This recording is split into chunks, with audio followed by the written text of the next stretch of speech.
Setiap manusia tentu memiliki sisi buruk dalam dirinya.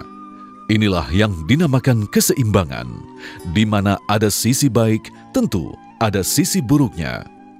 Namun sadarkah kita, sesungguhnya sisi buruk yang ada dalam diri manusia bisa saja menghancurkan sifat baik yang ada.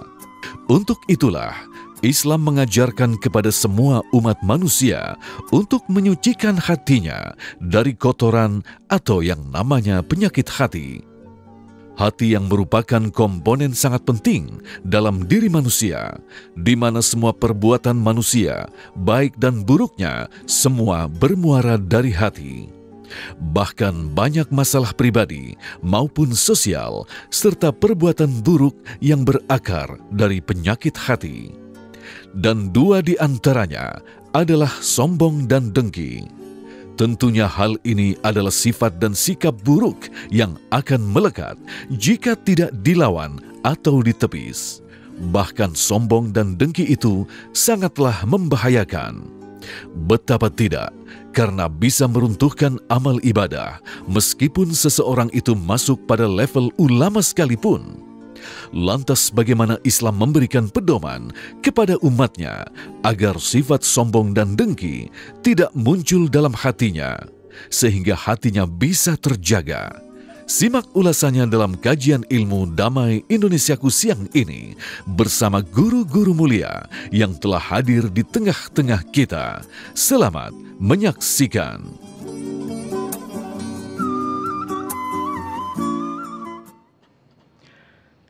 أعوذ بالله من الشيطان الرجيم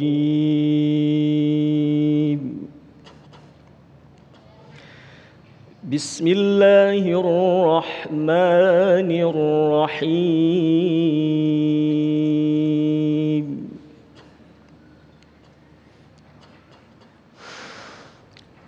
قال ما منعك ألا تسجد إذ أمرتك قال أنا خير منه خلقتني من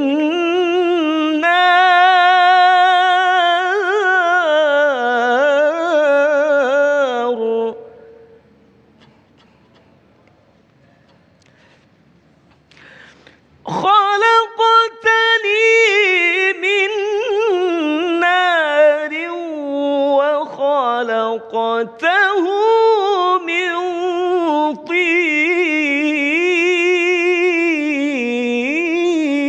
طين قال فاهبط منها فما يكون لك أن تتكبر فيها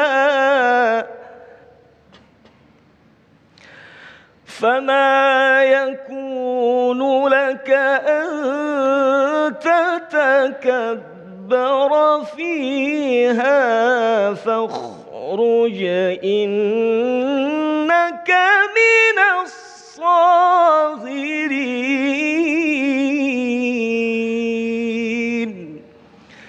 صدق الله العظيم.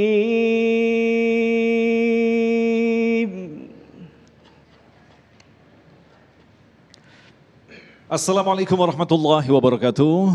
Alhamdulillahirabbil alamin. Allahumma shalli ala sayyidina Muhammad wa ala ali sayyidina Muhammad. Puji syukur kepada Allah kembali mempertemukan kita dalam majelis ilmu Damai Indonesiaku yang kali ini disiarkan kembali dari Masjid Al-Madinah Jalan Raya Parung Kabupaten Bogor.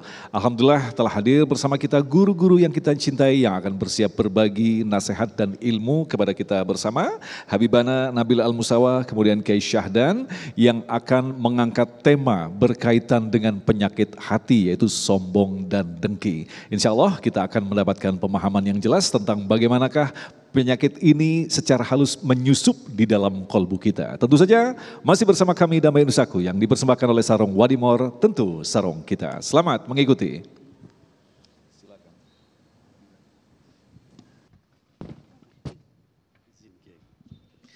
Bismillahirrahmanirrahim. Assalamualaikum warahmatullahi wabarakatuh.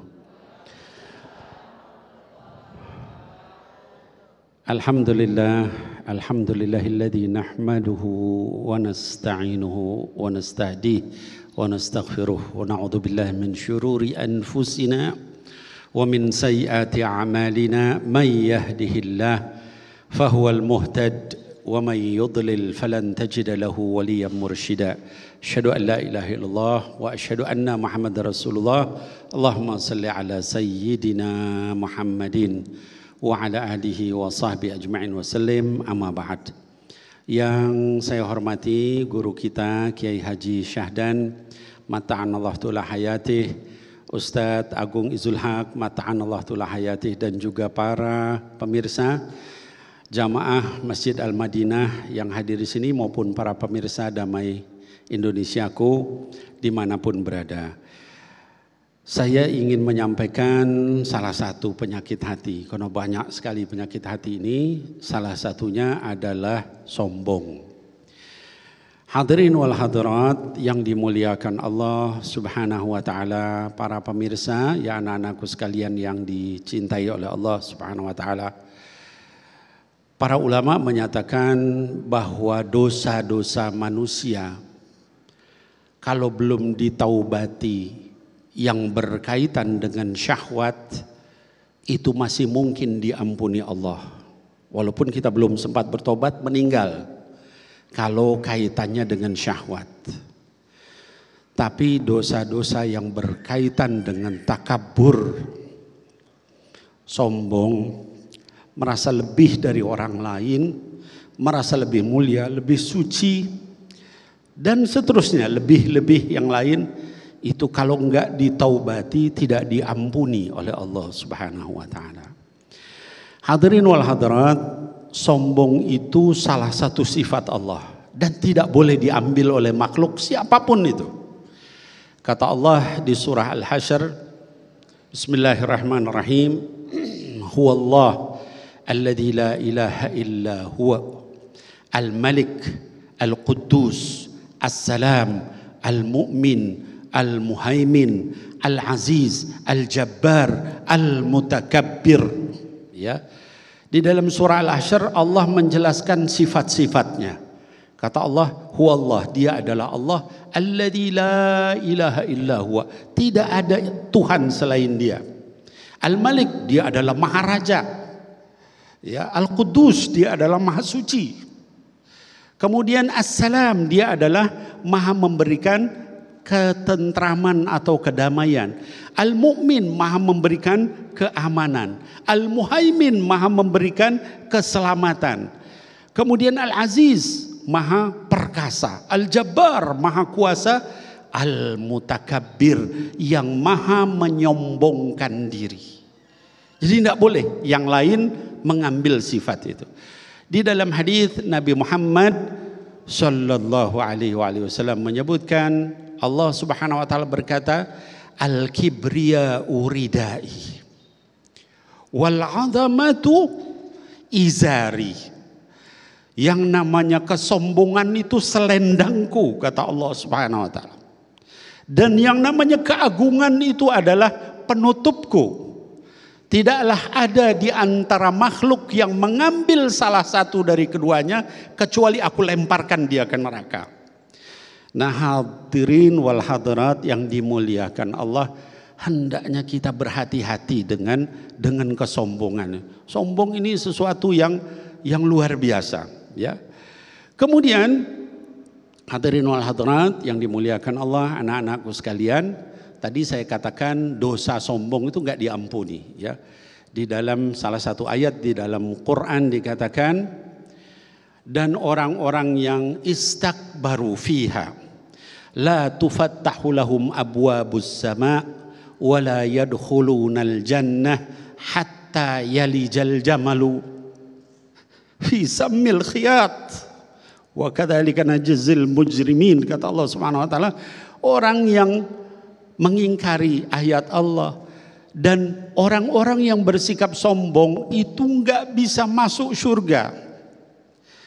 Bahkan tidak akan dibukakan pintu langit sampai onta bisa masuk ke dalam lubang jarum. Itu luar biasa marahnya Allah sama orang yang sombong. Jadi mana mungkin ibu-ibu sekalian, anak-anakku sekalian, onta bisa masuk ke lubang jarum. Itu saking marahnya Allah. Kalau sudah kita itu sombong. Maka kalau kita lihat di dalam Quran, di dalam sejarah, orang yang sombong itu dicelakakan sama Allah. Ada penguasa sombong, Fir'aun, ditenggelamkan di dalam laut sama Allah. Ada pengusaha yang sombong, konglomerat, Korun, ditenggelamkan di dalam tanah, sak rumah-rumahnya masuk ke dalam tanah. Ya. Ada kemudian ulama-ulama yang sombong, Bani Israel, dijadikan kera dan babi sama Allah. Wa ja'alahum al-qiradata wal khanazir wa abadatau, dijadikan kera, ya, qiradah wal khanazir, dan juga babi, ya, wa abadatau, dan jadi penyembah-penyembah berhala. Itu Allah marah sekali, ya.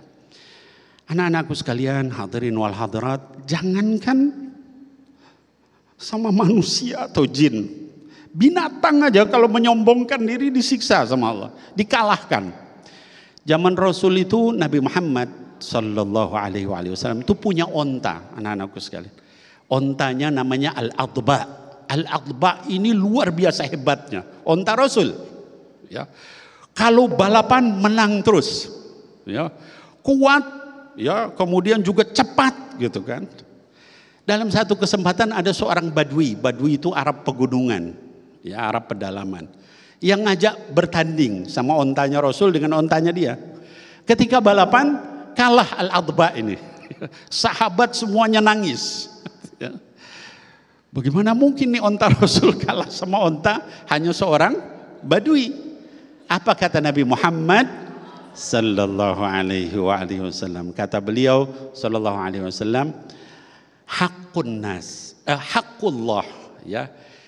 Makana, haknya Allah itu tidaklah ada syai'un fid dunya, sesuatu pun di dunia ini, an yartafi, yang menonjolkan dirinya ke atas, ya, illa wada'ahu, kecuali sama Allah dijatuhkan dia.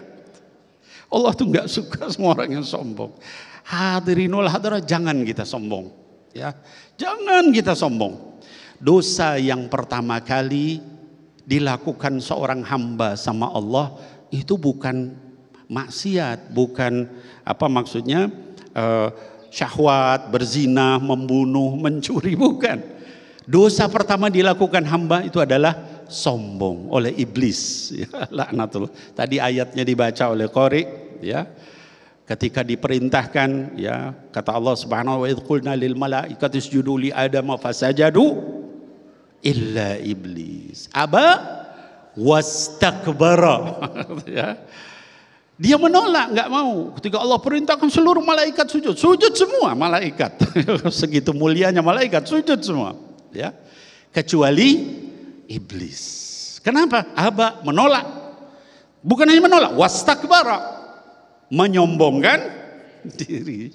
Wa kana minal kafirin, termasuk orang kafir. Jadi hadirin wal hadirat, hati-hati kita dengan kesombongan ini, karena dia adalah dosa pertama yang dilakukan oleh hamba kepada Tuhannya. Kita ini apa? Ya, hadirin wal hadirat yang dimuliakan Allah, kita ini bukan apa-apa, ya. Ini semua apa yang ada di badan kita ini siapa ini? Apa kita bikin sendiri? Ya. Beb, saya otaknya pinter, Beb, makanya saya nyombongkan diri. Itu otak siapa yang ngasih, Bu? Allah subhanahu wa ta'ala. Beb, saya ganteng misalnya, ya, anak-anakku sekalian, siapa yang ganteng? Acungkan tangannya. Gak ada yang merasa. Atau cantik misalnya, yang cantik acungkan tangannya. Gak ada yang ngacung. Nanti sombong, Beb. Nah, semua yang kita diberikan, baik kegantengan, kecantikan, harta, semua adalah dari Allah. Maka nggak perlu kita sombong, karena tidak ada yang bisa disombong. Terima kasih. Sampaikan satu nasihat yang kembali memberikan peringatan kita agar kita berhati-hati dengan sifat sombong, sifat yang sesungguhnya hanya berhak disematkan kepada Sang Pencipta alam semesta ini. Sebuah peringatan bagi kita yang sangat penting sekali, bagaimanakah kita akan bersombong sedangkan kita hidup di buminya Allah. Nafas kita dari Allah, segala sesuatu dari Allah, tidak pantas kita menyenangnya. Dan ada satu lagi penyakit hati yang patut kita cermati, yaitu iri. Itulah yang nanti kita akan bahas dalam segmentasi selanjutnya bersama Kiai Sadan, tentunya masih bersama kami, Damai Indonesiaku.